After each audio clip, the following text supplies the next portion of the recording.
Welcome to Grapes and Debates, a podcast where we'll uncork some incredible wine and debate varietals of issues within the restaurant industry, one glass at a time. And now, your hosts and owners of SoNapa Grille. Episode 88 of Grapes and Debates.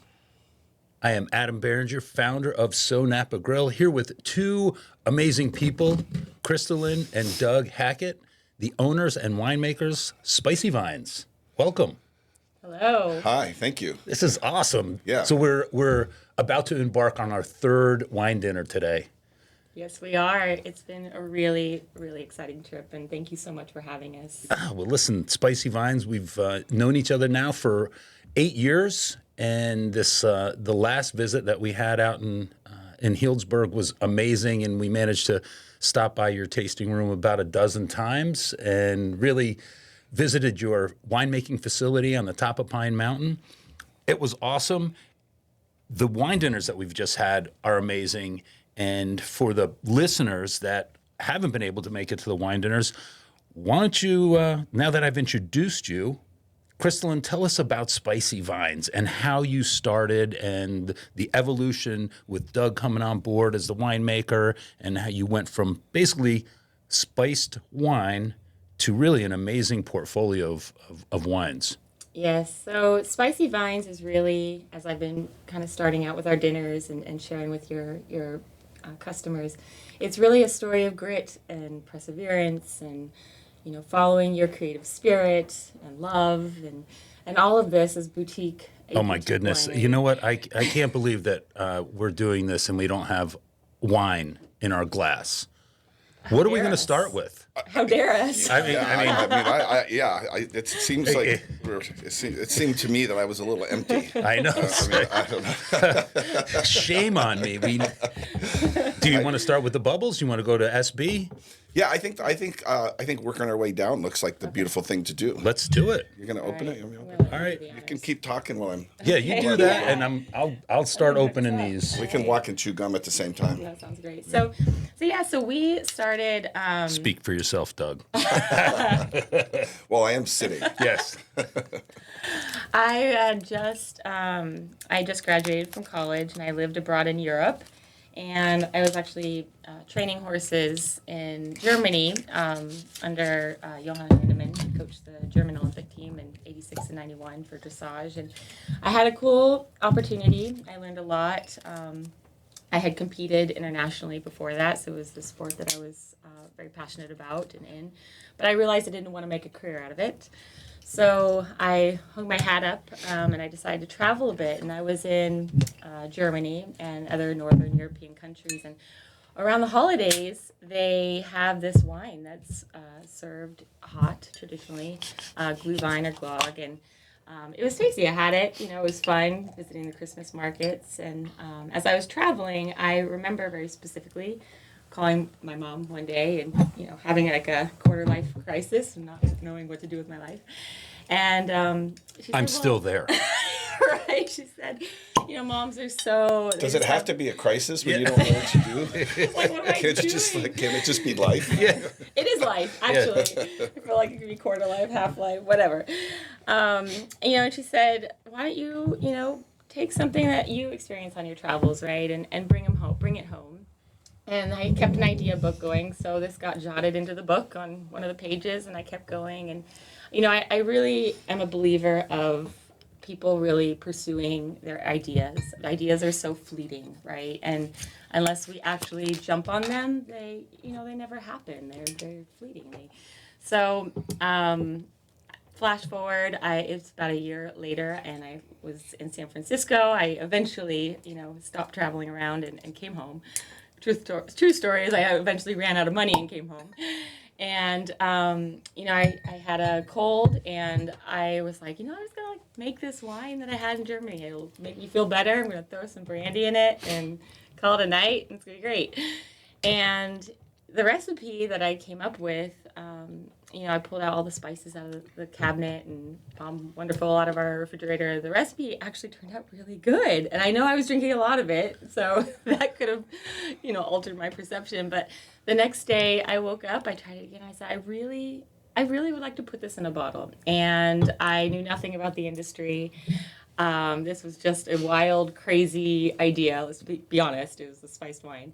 But I ran with it. And so a year later, I got this licensed with TTB because they didn't know what the heck to call it. It was a spiced wine, is what I said it was. So we had to make a category of wine to actually legally put it in a bottle and sell it.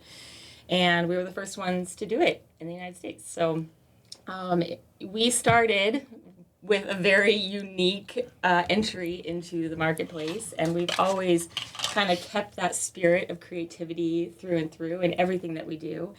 And this was back in 2011, 2012, and I met Doug in 2014, and we hit it off. We joined forces in both life and business, and it's been wonderful for both of us. And Doug is truly an artist and winemaker, so he and I decided to expand our portfolio into all these beautiful wines that we're tasting today, and the rest is history. So the gravity of what you said, and I just want to condense it down for those of you that are listening. We're talking about somebody that was a recent college graduate, enjoyed basically mulled wine that she had in Europe, brought it back and said, you know what, I know nothing about the wine industry, absolutely nothing. And probably because of that naivety, to a certain degree, you created your own wine category. There's still wine, sparkling wine, fortified wine, and you created the spiced wine category. So a recent college grad starts a wine company and creates your own category with the federal government. That's pretty freaking awesome. It was fun. It was. That is. I was naivety is that's the key word right there, because I feel like I didn't scare myself out of it. I just didn't know. No, you didn't overthink it. You just did it. I mean, that is a story of perseverance, grit, and for the love of something that you're passionate about. It's it's really awesome. And then Doug, you came along, and yes, you cannot have a wine company based on spiced wine. Right. And the really good connection is like my mentor, a gentleman by the name of Fred Nickel, who taught me how to make wine. And I worked under him in his tutelage, and he taught me all the art that I know, was actually the gentleman that first helped Crystalyn to help create that first spiced wine of hers. So the interesting part of that connection was, my mentor ended up being kind of her mentor and actually helped her get started. But he was a busy man, and at the time I had another brand, and I had sold that, and I was kind of going around helping other wineries, consulting, and he had tried to connect us for a number of months because he's like, hey, I can't help you. You need to expand your portfolio, but I know this guy that is going to be perfect for you. So for whatever reason, we never connected until one day there was this wine event in San Francisco. It was a kind of a street fair and music and art and fashion and wine. And that was the last event I was doing under my previous label. And I happened to be there, and here comes Crystalyn flying in, and her table was right next to me. So we'd start talking, and one thing led to another, and Fred's name came up, and he was like, "Me, Fred? Wait a minute, are you that Doug?" I'm like, I think so. And so from that point, we kind of hit it off. And I was still running around consulting, and then Crystalyn kind of threw the idea about, hey, well, what do you think? And so, we brought on a Zinfandel, which was the first wine that we did together outside of the portfolio that we had now. And Zin, to me, Zin is a wine that I've been making for a long time, and it's a wine that I'm very fond of. So it just seemed like a natural thing that the next wine that we should be making would be a Zinfandel to follow up with the spice. And then from there, it just kind of took off. We added a Syrah, which is a second wine that I really love making. And then it just kind of boom, boom, boom, boom, boom to the portfolio that we have today. Right. And that was the first wine that I had of yours was the Dragon's Kiss. Is that correct? Yeah, Dragon's Kiss. The Dragon's Syrah. Kiss. And God, that's amazing. For those that haven't had the opportunity to try it, Yes. Yeah. Explain what drinking this is like. Well, to me, it's like lying on an Italian leather couch and you're smoking a Cuban cigar, and then someone's just dripping dark chocolate on you. That's one of the best descriptions. But so known for big reds. So you have the spice wine, you got the Syrah, the Zinfandel, and you've since expanded, and we can talk a little bit more about that. But here we are starting with the Jubilee, Bubbles. Right. How did that come about? This is the first vintage, if I'm correct on that, right? Yeah, so the Jubilee is our foray into doing a bubble, and I've kind of resisted it for a long time, but a very good friend of ours, Maria, is a big bubble girl, and she was kept on, come on, when are you going to make a sparkling? When are you going to make a sparkling? When are you going to make a sparkling? And then after a number of years of pressure between, Crystalyn and Maria, we have a sparkling. Sure.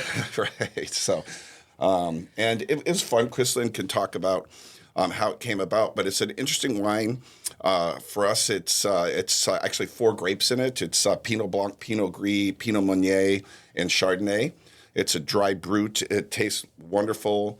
And now everybody's like, finally, because, we sell most of our wines to our wine club, and everybody in the wine club is like, finally, you made a sparkling wine. So, and it's good. And again, what's the description for this? Crystalyn. Crystalyn? Well, honestly, the name says it all. It's a Jubilee. Like it means celebration, and that's exactly what it is, and that's exactly what bubbles really are meant to do. Sure. In my viewpoint. And no, and I think it's so appropriate that you're out here at this time, right, going into the holiday season. This is when most bubbles are sold throughout the year. What a perfect time to launch this and have this out and available to not just your club members, but available if somebody went to spicyvines.com and wanted to order some. Right, and we poured at the tasting room too, right. As well. So it is we do limited production on just about everything we do. So we made roughly about 170 cases of it. Okay, and that for some of you might not sound a lot, but we pretty much keep around that 200 case level and under on most things that we do. What's the total production? We do about 2,500 cases to 2,800 cases a year. Nice. Yeah, it depends from year to year, depending on grapes. Sure. Right. All right, well, let's go right to the Sauv Blanc.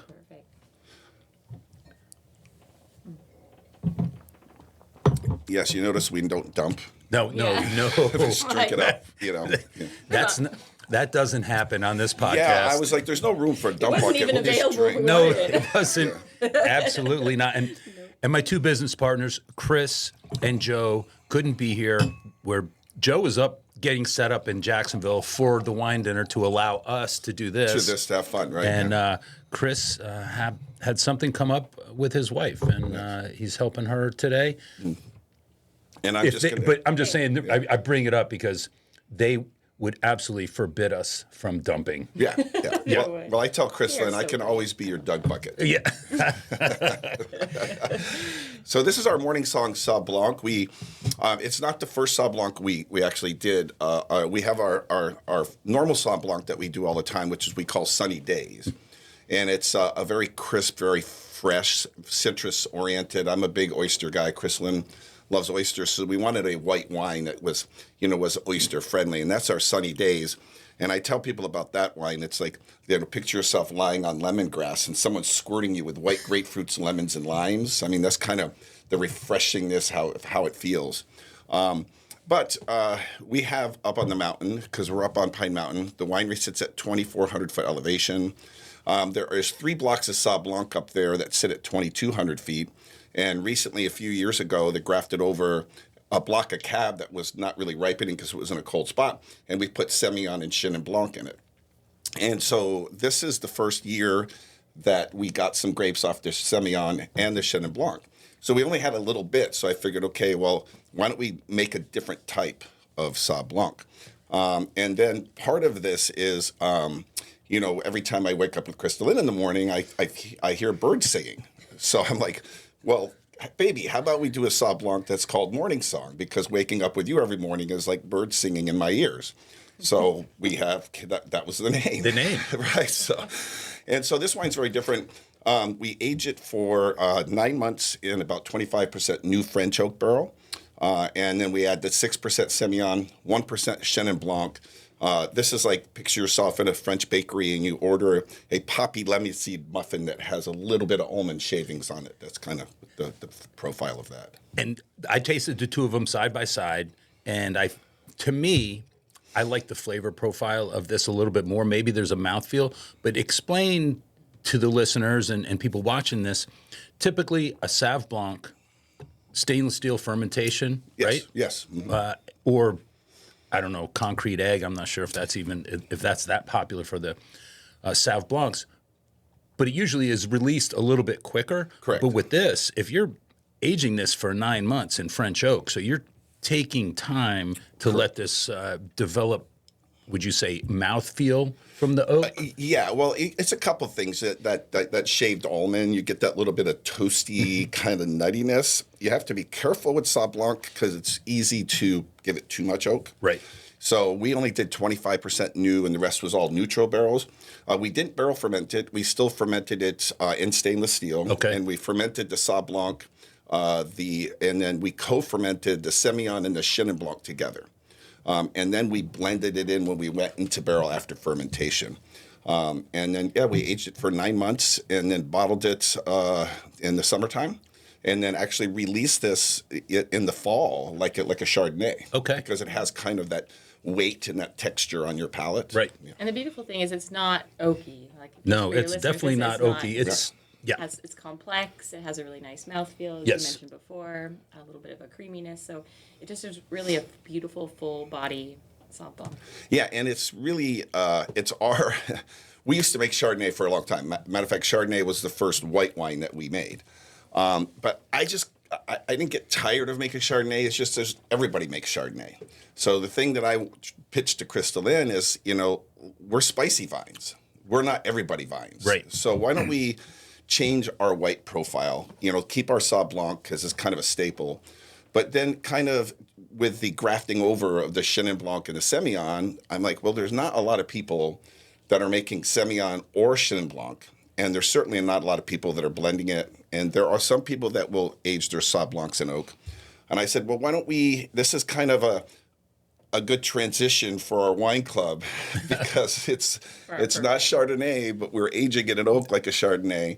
And so that's kind of what we're going with our white wines now. We also do a Bordeaux white blend, which a lot of people aren't doing, and that's kind of a Semillon Sauvignon Blanc blend. And so we're sticking to kind of that and the Chenin Blanc because I love the Chenin Blancs that come out of the Loire Valley.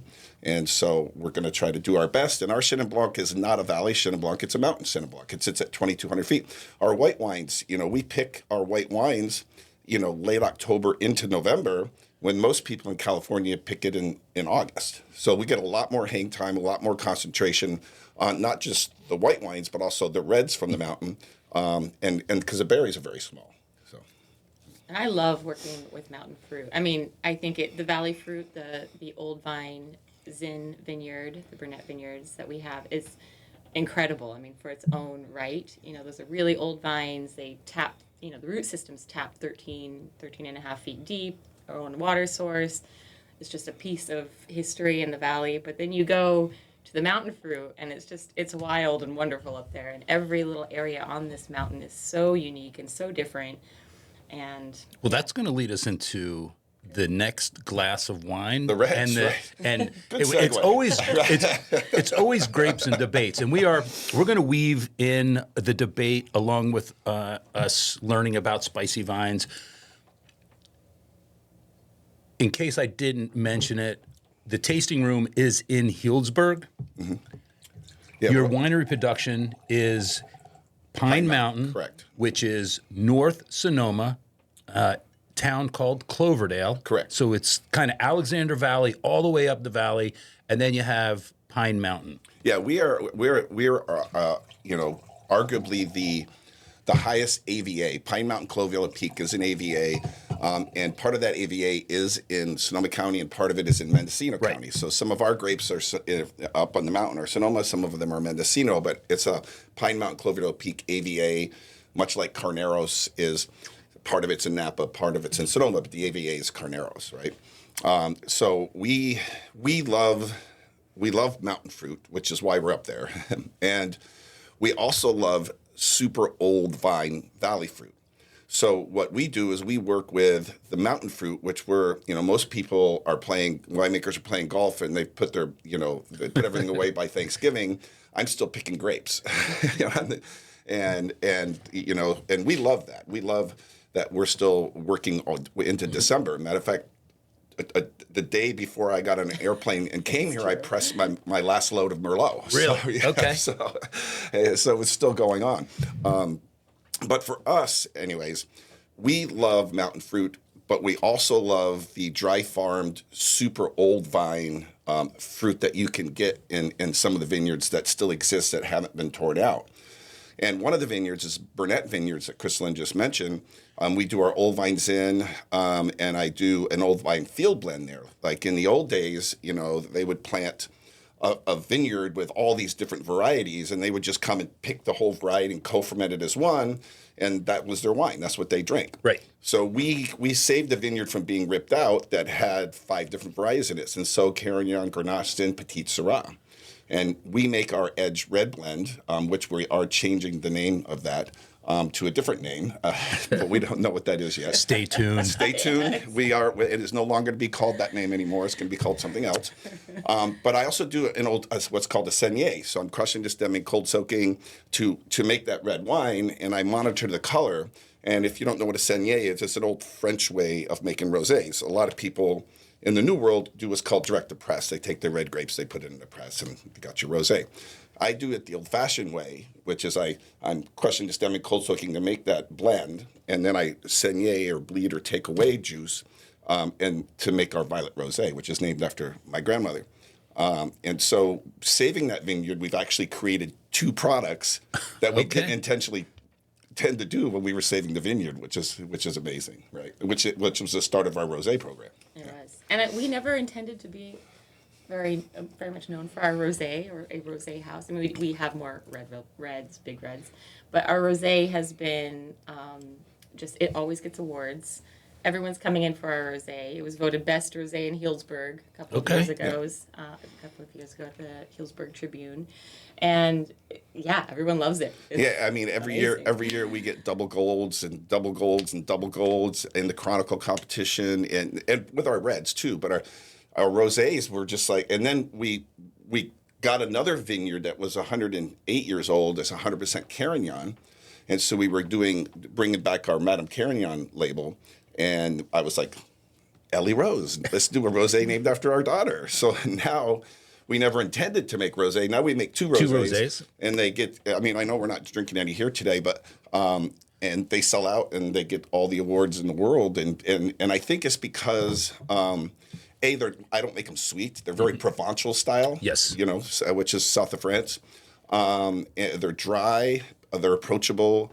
And I think for us, the saignée style of making those rosés is a little bit more labor intensive, but it's softer, and it's you're not pressing the fruit.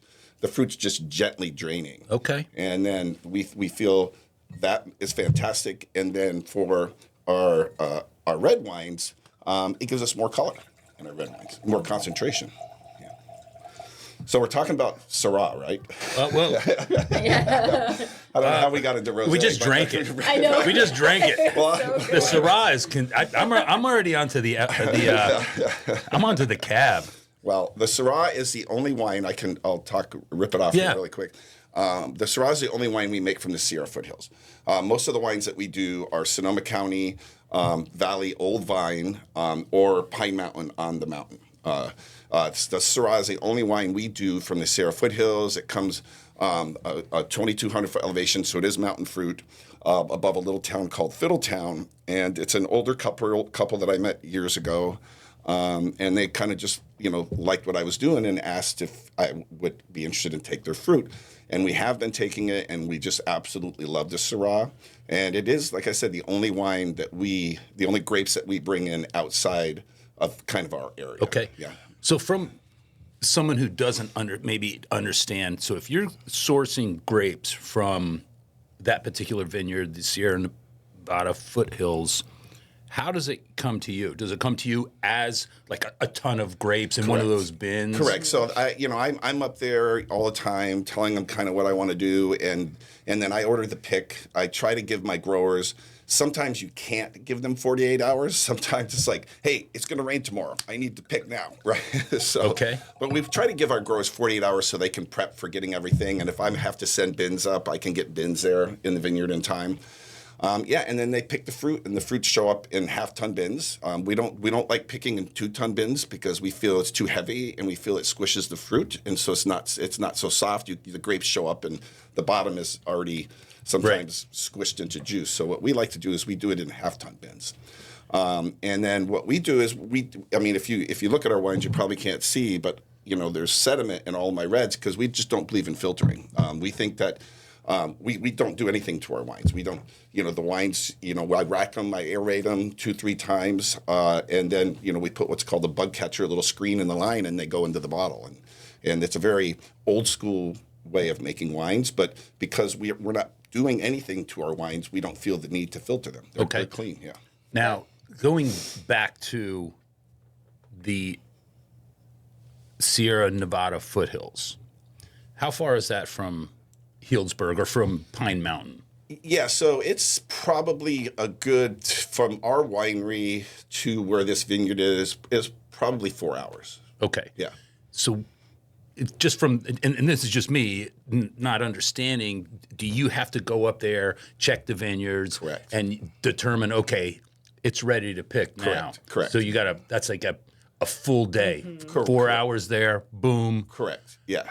They're ready to pick, and then 4 hours come home. Yeah, correct. Yeah, it's a full day. I try to time it. We if we're going up as a family, we have good friends that live in Tahoe. Okay. So we try to make a trip out of it. Let's go up. Let's go check the vineyard on the way to our friend's house and spend a night or two with our friends up in Tahoe. So we try to. Sometimes we can't, and it's just me going up and coming back. But what we try to do is, have fun. Oh, and we get Ellie in the vineyard, and she's tasting the fruit with us and telling us it's good or it's not good. Yes. Well, and it's funny because we were talking about the Ellie Rosé. Her favorite juice that comes in, because she still tastes the juice before it becomes alcohol. That's her favorite. And she knows how to siphon it out of the tank, and she sips on it like it's just grape juice. And so it's so much fun. All right, so... And we circle back now. I've got the cab in my glass, and we were at the top of Pine Mountain. Right. Do trucks come up? Yeah, not begrudgingly. It's a great question. They're not happy about it, and many times by the time the trucks get up there, the engines are full of smoke because to get to the winery, you have to understand you climb 2,200 feet in less than 3 miles. To get from the base of Pine Mountain on Sulphur Creek, where Sulphur Creek and the Russian River meet, is the base of Pine Mountain. And from that point, you climb 2,200 feet in less than 3 miles. And so it's like a bobsled run coming down. And, you can just imagine the elevation gain going up. So a lot of times, big trucks won't make it. We have to have them come up in box trucks. And, anything over 26 feet can't make it up the mountain. So it's a challenge. Thankfully, our growers love us. we've been working with these. We try to work with small family vineyards where we're the only people taking the grapes. We don't want to work with, like, I don't want to name any names, but like a big growing company where there's 10 different wineries that make a single vineyard cab from this vineyard. Right. What we try to do is we're the only ones that get that Burnett Zin. We're the only ones that get that Burnett Field Blend. We're the only ones that, get that Carignan. Mm-hmm. So what we try to do is work with those small family vineyards. And with working with them for as many years as we have, you develop a relationship. So they're willing to drop fruit if I ask them to drop fruit. And they're willing to have their engines blow up only once to get the fruit up to the top of the mountain. Right. Okay, so... me thinking again, and these are just random thoughts because I'm enjoying the wines. Wasn't there a Random Thoughts wasn't that a show on Saturday Night Live or something like that? Yeah. Random Thoughts by Adam. Something handily. yeah, whatever. Bottling the wine. Yes. does a bottling truck come up, or do you? Yes. Okay, so a bottling truck comes up. Yeah, we looked at a number of years ago investing into a bottling line, and then because we bottle twice a year. So, a lot of the bigger wineries, some of these guys are bottling every day. We don't make enough wine to bottle every day, so we bottle in the spring. Usually, our very long aged reds and our rosés and our whites, and then we bottle right before harvest with like our 2-year aged reds, which like our Syrah, our Zin, our Field Blend, that kind of stuff. So we have a gentleman who is fabulous, who brings his 36-foot truck up the mountain twice a year for us. And we're very grateful for him because at the very beginning, that was the big challenge, is how are we going to bottle? And then we were bringing smaller companies up that were doing could do 300 cases a day, which anybody who knows bottling, that's torture. So Ron's system comes up, and we can do 1,200 to 1,400 cases a day, and sometimes that's it's just one day we whip it out, okay. or some days it's 2 days. But before, to do that, it would be like a 5 or 6 day process, and it was just torture. And now because of Ron. And again, relationships. Yes. Everything in life is about relationships, especially when you have partners. And the wine business is all about having partners, right? The vineyard, the bottler, the bottling company. It's all about So then technically, you could say, for example, your cabs, because it's all grown on Pine Mountain, right? And the fact that it's bottled on Pine Mountain, right? Essentially, it's estate. It would be estate if we owned it. Okay. Yeah. But we don't own it. So Pine Mountain Vineyards owns it. And how we actually got up there is we've been buying cab for them for over 10 years now off their vineyard. And we would always go up there, and the owners and the people that manage Pine Mountain, we kind of hit off a relationship, and we had a connection. They have a base in Missoula, Montana. I went to grad school at the University of Montana. So we kind of had an automatic connection, and they were kind of liking what we were doing with their fruit. And in 2018, they started to build a winery up there because they were making wine somewhere else. And they're like, well, we're just going to build our own. And, just going up there one day, I was like, man, it would be super great to make wine up here. This is super cool. Because I come from the mountains, and this is like, you've been up there. Yes. It's just us in the wildlife. Right. It's so different than our tasting room. Our tasting room is like high energy, live music every weekend. And then you go up the mountain, there's like birds chirping. Birds chirping. Yeah. Morning song. Morning song. And it's quiet. And yeah, so it's literally up on the mountain. And literally when I was dreaming about, this would be such a great place, because we were making our wines in a co-op down in Sebastopol at the time. And lo and behold, like a week later, I get a phone call. Were you serious about coming up here and making wine? I was like, yeah, why? Well, come on up. So he came up, and we swung a deal. Pine Mountain Vineyards has their own label, which they started in 2018. And so I make all of their wines for them up there. And as a trade-off, we moved our production up there, and I run the winery. And it's basically me and Armando, who is my right-hand man, and the two of us do all the work. Two of us make all the wine up there. And then, his family lives on the ranch, and then they work the vineyards. And so in 2020 is when it was the first vintage that we moved up there. Okay. And part of the deal was, to segue into the cab, was I would get to choose what blocks I wanted off the mountain for us after Pine Mountain said, okay, well, this is what we want for us, this is what we want, this is what we want. I got to go and say, I want that. I want those 4 rows. I want those 6 rows. And then they would sell the rest of the fruit. Actually, a lot of their fruit goes to wineries in Napa, believe it or not. That was the start in 2020, which this is the first cab, the Elevate. We're drinking the 2020 cab. It's the first cab I made on the mountain. Everybody's like, oh, well, 2020, smoke taint. Well, I'm at 2,400 feet. The fires were in Napa. They weren't where I'm at. And smoke settles in the valley. It's not climbing to 2,400 feet. So, there were days where I live in the valley, there's smoke, and I drive up to the mountain, and it's birds are singing, it's sunny and beautiful, and I'm looking down at the smoke, right?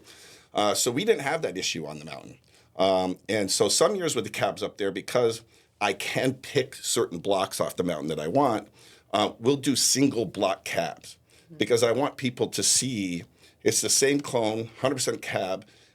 The vineyard's 200 feet away from one another, and they're completely different wines because of soil, climate, elevation, exposure.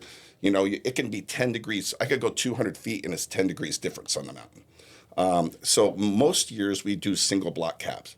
But some years, it's really blending these blocks make a super interesting wine. And so that's what we did in 2020 with our Elevate cab. And what I think is interesting, and you were mentioning this at the first wine dinner, it's the same clone. So basically, it's the same grape. Mm-hmm.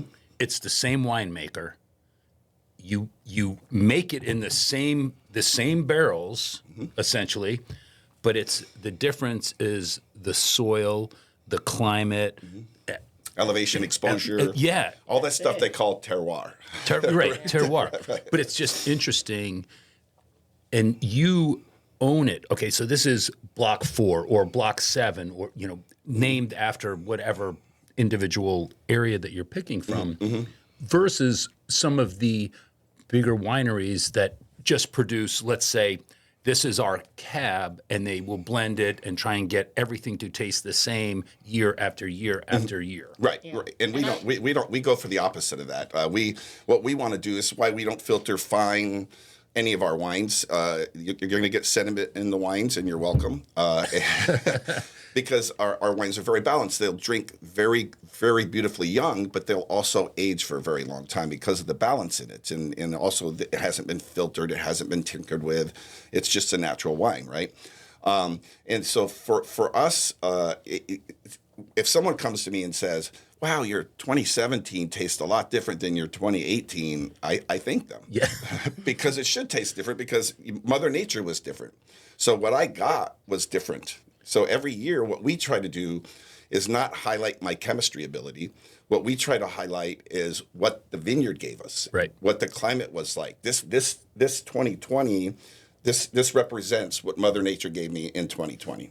My 2021 represents what Mother Nature gave me in 2021, and we try to do that with all of our wines. That's right. Mm-hmm. And this is something that I think our members really enjoy because when they come in and taste, and we'll have block 7, 8, phase 3, block 10, all side by side, and we're explaining this to them. They really can taste the power that a location, a sub-microclimate has on a particular wine. All of the elements were identical in making the wine, but they're just from different places on the same mountain. So it's just really cool to highlight those. No, and I think it's just a neat way to approach the whole winemaking process, and I absolutely respect that. Yeah. It's awesome. So. Yeah, and we do in all of our fermentations. Again, it's the things we do take time and they're labor intensive, but there's a reason we choose to do that. Like we don't do our fermentations in big tanks and do pump overs. We do our fermentations in what they're called 1-ton T-bends. And we have to climb up there and hand punch them down 3 times a day, So we're doing everything by hand, and we're doing small fermentations. Even, let's say, I get 3 tons or 5 tons, which to big wineries isn't a lot. But to us, that's kind of where we are with what we do. That means I have, instead of 1 fermentation with the 3 tons, I have 3 different fermentations going on in 3 different bins because we want to take the time and be gentle with the wines. And the wines are so much more complex as a result of that. I think so, yeah. Yeah. They're developing their own. Speaking profiles. of complex, it's very complex for me to even visualize that you have nothing in your glass. Well, neither do you, but no one can see it. No, there's just a little bit left. I'm going back in for the cab. Yeah, I will go with whatever you're pouring me, yeah. Yeah, it's a very unusual sign, Adam, for you to see me with nothing in my glass. It really is. Okay, so we don't have to try it, but I want you to, you also make a brandy, which when I was out there, let's say 7 years ago, there was a essentially a wine barrel that you had, and it was called Dougie Juice. Yes, yeah, the Dougie Juice The and Dougie Juice. The Dougie Barrel of Fun, right? Yes, and it is now in a refined bottle, and it looks like this is serious. I mean, this looks really professional. It doesn't look like Dougie Juice. Right, well, Yeah. well, it still is. But, Crystalyn made me get my act together on it. She's like, you can't be bootlegging it in the back of your cellar anymore. This is the most refined version. I mean, our brandy program, as you'll expand upon further, started in 2020 because we were like, well, we need something to do. Let's go get a heavy toasted barrel and try this little brandy project, this spirit project. And it was the beginning of it. And since then, we have just really expanded the program. And this is such a fine brandy. It's not your grandfather's brandy. It's a California cognac. How does that sound? No, you know what? That's actually what it should be called, California cognac. You may want to think about. Well, we can't call it cognac because the laws in France. But it's like we can't call it Burgundy or Burgundy. Oh, that's why you can't call that champagne. It's got to be sparkling. Okay. And I love cognac. Okay. That would be. The point is, last night when we had this, prior to you doing the explanation, you're like, brandy, I don't want brandy. But then you did the explanation, and then you did the descriptor of what this tastes like. Yes. All of a sudden, every hand went up. Bring it over to me. I mean, everybody. And there wasn't an empty glass or an empty bottle. I saw someone finish the bottle off. Right? I think they made someone, yes. Someone finished the bottle off. Anywho, so just to give you a history about that, like I was adopted and raised by my grandmother. I think we talked earlier, like we do a violet rose named after my grandmother. We're pretty poor. My senior high school, I lived on a fold-out couch in a senior citizen home. So my point about that is like we used everything, save all the bones for soup, right? When we make white wine, we take the white grapes and we put it in a press immediately, and then we dump the press out. A lot of people will take that and they'll put it back in their vineyard and till it into the soil, right? We don't do that. So this is Crystalyn. She was like, "What are you doing?" I was like, "So we take that. I put it in a bin. I add water." And we reconstitute it and ferment it with distiller yeast. And then I take that and I press it again, and I make this thing called grappa. It's a California grappa, and it's made from the skins and the stems and the seeds and stuff that most people just throw away. Well, me, because of my background, we're like, I can do something with that. So that kind of was the start of it, right? It pretty much was, hey, you're going down to the grocery store. Can you grab like 25 bags of sugar? 25 pounds, right? 25 pounds of sugar. Like, why? Because I need the alcohol up. I'm making grappa. I'm walking through, they're like, what are you making? I'm like, I'm making grappa. So that kind of got the wheels turning, and I was like, well, we have some of this, 2020, we had extra fruit because, so I was like, well, we have these extra barrels of this really great cab. It's been aging for 2 years in these fine French oak barrels. What happens if we take that and distill it? And she's like, well, what does that look like? Well, it means like I'm going to take about 600 gallons of wine that we sell for $100 a bottle, and I'm going to get 60 gallons of brandy. And that was her look. Right. She was like, what are you talking about? I'm like, no, trust me. It's going to be fat. We're taking fabulous wine. We're going to distill it. And then we're going to age it for another 3 years in heavy toasted French oak barrels, which means we have to buy more barrels. And she, the whole time, she's just shaking her head. But she's a sport, and she let me do it. And so after 5 years, 2 years of aging it as a fine wine and 3 years as aging it as a fine brandy, what you get is you just picture yourself eating this warm maple cookie that has nougat in the middle, like almond mascarpone on top of it, and then it finishes in the back of your palate with like orange candy rinds. That's what you get. That's what you get, and you really do get that. Yes. I mean, once you explain that, in that order. Once you explain that, every hand went up. I'll take some. Right. But it is delicious. We can taste it, not taste it. It's up to you guys. You know what? We don't need to taste it now. We're going to taste it later. Yeah. Oh, yes, we will. Yeah. Because someone has to drive to Jacksonville today. That's not right. me. Yeah, I know. We're in the party bus today. We are in the, yes, we are. We are in the party chauffeur, bus. right? Yes. Well, we didn't have to really debate anything. I was going to say, is there a debate between mountain fruit, valley fruit? But I think your philosophy is you like both. I like both, yeah. And I like, for me, the valley fruit that we gravitate to Are the older vines. The old vines that are, head pruned, they're not irrigated because the roots are already 18 feet in the ground.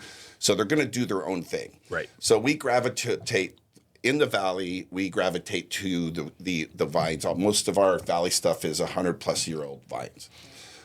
So we love old vines, and then when we get up to the mountain, we just love. Arguably, Pine Mountain is probably one of the hardest AVAs in Sonoma County to farm and to grow grapes, because you're looking at between 2,200 feet up to 2,800 feet, and you've got depending on the site on the mountain, you got red clay, you've got dense rock, you've got volcanoes, black soil and volcano rock. I mean, so it's so diverse in that 600 feet that we can make single block cabs and show people the distinct part of each of those mountains.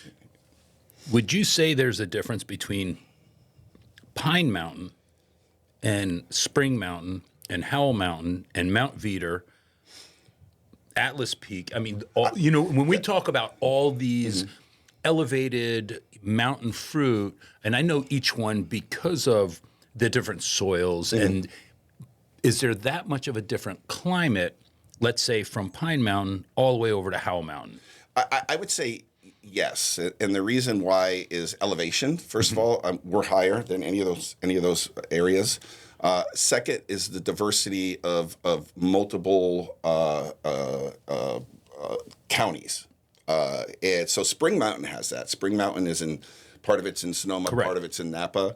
But when you talk about Howell and Atlas and all that, that's all in the Napa Valley. Right. Also, it's all kind of part of the Mayakama Mountains, right? And if you're not familiar with the Mayakama Mountains, if you're staring at California, Sonoma and Mendo are kind of to the coastal side, to the west of the Mayakamas, and then Napa and Lake County are to the east of the Mayakama Mountains. So that range kind of separates the two different regions. We're much cooler and higher elevation.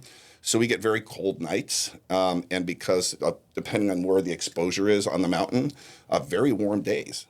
Because it can be an example of me working at the winery a few days before we flew out here. Dense fog in the valley, and I start climbing my 2,200 feet, and it's 49 in the valley, and it's 65 and sunny right now, like up at top of the winery. But you go another couple months, and it can be sunny in the valley, and we have 6 inches of snow at the winery. So it's just very diverse. I just think the diversity of Pine Mountain and Cloverdale Peak is just so distinct compared to some of these other areas. And the wines are distinct as well. Thank Yes. you. Yeah, thank you. For a very distinct couple. Oh, well, thank you. Thank you. All right, we're going to wrap this up. Thank you so much for being here. We couldn't be more proud to have you, to host these wine dinners, and to consider you friends. And we look forward to a long-lasting relationship. And we're going to say, as they said at the wine dinner, Barbara Smith, if you're listening, you must have said it at least a dozen times. Taste, toast together. Yes. Sans Cheval. That's a great